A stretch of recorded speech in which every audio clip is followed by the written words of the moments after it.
Senhor presidente, eu queria começar de um ponto que o vereador José Abreu comentou. Concretamente, essas pessoas não têm onde morar hoje. Concretamente, elas não têm. E isso é responsabilidade nossa. A habitação é um direito social, tanto quanto educação, saúde, transporte. A habitação não é mercadoria. E a verdade é que as pessoas na nossa cidade elas ficam à mercê do mercado imobiliário. Quanta gente que a gente conhece, a nossa família, que vive anos de aluguel, que trabalha a vida inteira e não consegue financiar uma casa, um apartamento, porque é muito caro.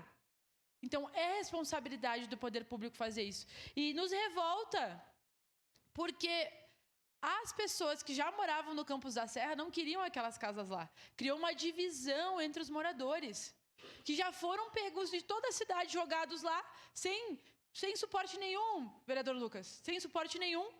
Aí se criou de novo um problema no Campos da Serra sem infraestrutura.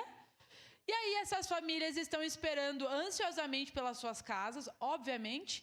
Eu conheço várias pessoas que estão naquela lista. Várias pessoas que estão naquela lista conversam com o nosso mandato sobre isso. E aí agora, mais uma vez, a morosidade para entregar.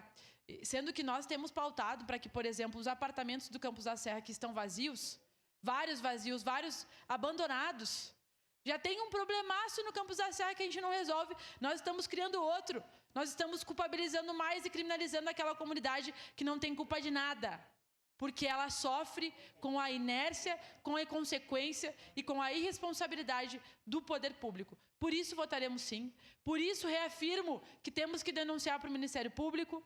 Por isso reafirmo que nem sempre é a lei da licitação que é o problema, vereador Libardi. Muitas vezes é as pessoas que fazem a lei acontecer ou não. Obrigado, senhor presidente. Em declaração de voto, vereador Cláudio Libardi.